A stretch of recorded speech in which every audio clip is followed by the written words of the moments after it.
have switched from red wine to Moxie Cola.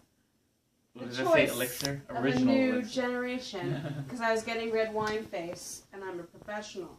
So, this person, whose name I didn't include, sorry, I forgot, is seconding sort of the question that we just asked about sort of your image as a party person. Alright, so, JP. Right now, I'm hesitant to support you because, while fun is good, and I believe in progress through creative means, I don't feel as though I have a good sense of your work ethic and how you will work within established power structures to create positive changes for the library community. I'm also concerned about interactions with outside parties such as vendors, other governing bodies, and patron communities.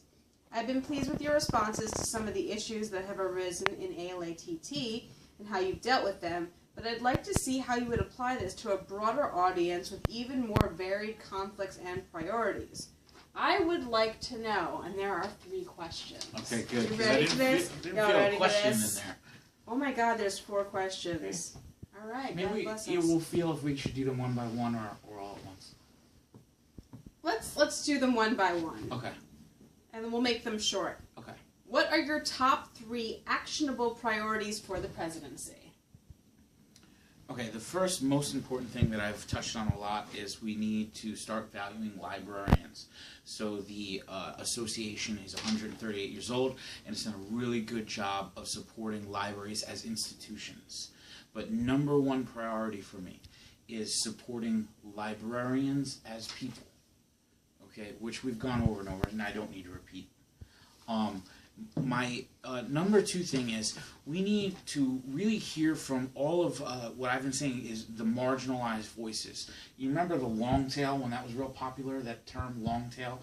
Basically the long tail is the further you go down sort of like, okay, let's think of football as like really popular in America, and then like maybe Doctor Who's a little bit less popular, right? And then you keep going down until you found like those 3 people that are into something. Underwater basket weaving. Yeah, so underwater basket weaving.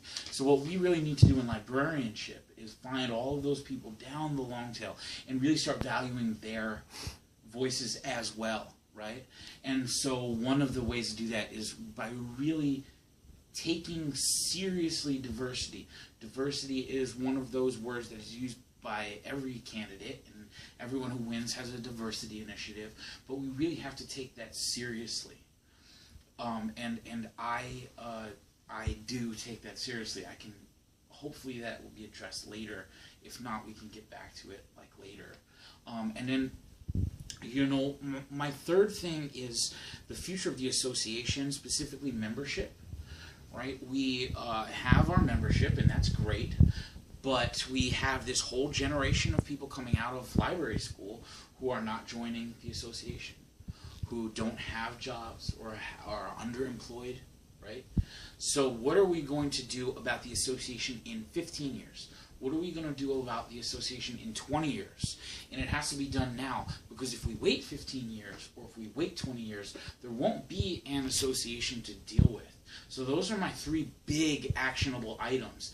And then, of course, something that's really core important to me that has been addressed already is intellectual freedom, the right to all of us to have a voice, which, this big critique of JP actually gave me credit for doing.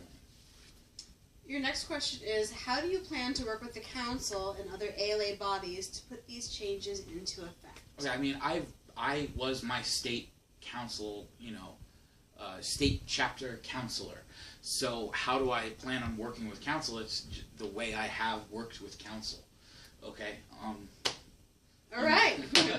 Moving on. Yeah. How do you plan to engage groups outside of ALA in this process and advocate for libraries in new frontiers? Yeah. My biggest strength versus the other people running is that my largest body of work comes outside of the association, right? And so, we did this there. We already talked about ALA Think Tank, right? 10,000 members.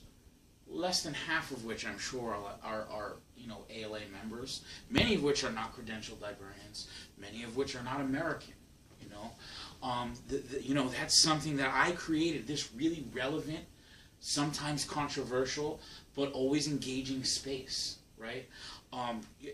You and I worked together on Librarian Wardrobe, and that, I think, really, I just love Librarian Wardrobe. Please do go to librarianwardrobe.com, which catalogs sort of what we're wearing every day. That's all we're doing, is kind of looking at the stereotype, what's true, what's not, what's the actual world we're living in. And that's something that I think that's really important for ALA, is to really know what's going on right now. And that's really the heart of what Librarian Wardrobe is. Putting a face on your local librarian. Yeah. I mean, do you want me to keep going? I mean, about all of the work I've done outside of the association. That's really my strength. So you're saying, oh, this is going to be a weakness for you. How are you going to engage these groups? But that's my biggest strength, is like the groups outside. Now's the time that we all get back together before there is no ALA left to get back together with. In one sentence, and we're going to make it short one, how would you define your leadership style? Together we make it happen. Thank you for this question.